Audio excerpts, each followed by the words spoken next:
Hello and welcome to digi8.com. In this video, we are going to cover the topic on self-motivation. Now let's start with what is self-motivation. Motivation is what guides behavior. All actions are the result of some conscious or unconscious want. Self-motivation involves more than primary motivation. It is what allows one to initiate actions and work towards their aims and do things. It is an inner force that makes one achieve and create. It drives people to finish tasks. This is particularly true for tasks which one wants to do by themselves and are not doing at the behest of others. Moving on to the elements of self-motivation.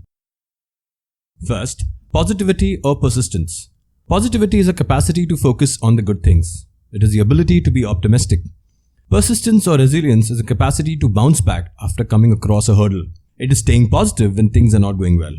Although these are not the same, they are connected to one and another. Next, initiative. Initiative is a mixture of bravery and risk management ability. Risk management is vital for spotting the right opportunities. It helps assess if the extent of risk involved is sufficient. Bravery is needed to go beyond the fear of what is not known involved in any new task. Next, dedication to goals. A lot of anecdotal evidence shows that setting targets is crucial for the overall welfare.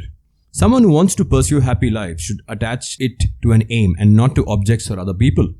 Next, personal desire for achievement. One can consider personal drive for achievement to be ambition. It can also be personal empowerment. Nevertheless, it can also be taken as a type of mindset. There are a couple of mindset types, growth and fixed. A fixed mindset considers talent to be inborn. They think the capacity to do something cannot be changed. A growth mindset considers skills to be improvable with efforts and hard work. Moving on to the factors in self-motivation. First, positive thinking about the future.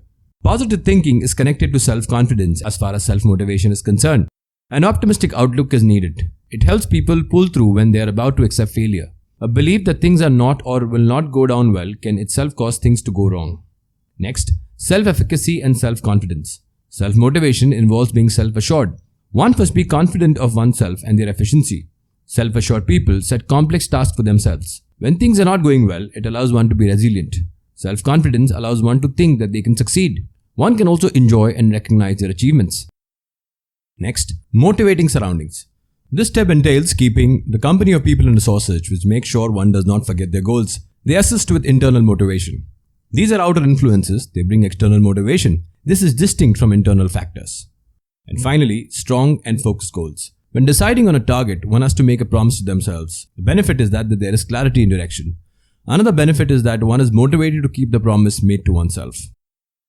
Next, tips and skills for self-motivation. First, time management ability can be improved. One must tackle procrastination. Next, one must spot their pros and cons, then they must work on these. Next, one must work on a mindset that makes one resilient and positive. Next, one should be able to deal with hurdles and failures and not be deterred by them. That is resilience. Next, they must surround themselves with supportive, enthusiastic and motivated people. Then, one must keep seeking knowledge. Next, looking for criticism that helps one improve and obviously not getting bogged down by that. And finally, one has to focus on personal or organizational aims. They must do more than what is required of them. Finally, let's look at some examples of self-motivation. First, generic examples, wherein a student who only studies when teachers or parents make them study because there is pressure to perform well in tests for career is not self-motivated. Someone who seeks studies because they enjoy studying or because they think they will enjoy working at a place they can only get into through studying is self-motivated. A person who exercises to stay fit because there's a wedding approaching and others tell them is not self-motivated. On the other hand, someone who exercises because they enjoy the rush and wish to get in shape simply for themselves is self-motivated. Next, and the final example of Elon Musk. At the National Governors Association, Elon Musk stated, "The thing that drives me is that I want to be able to think about the future and feel good about that." Those were his thoughts on self-motivation. So that's it, folks. This brings an end to the topic on self-motivation. These are some of the sources and links referred to for the content in the video. Thank you and see you in the next video.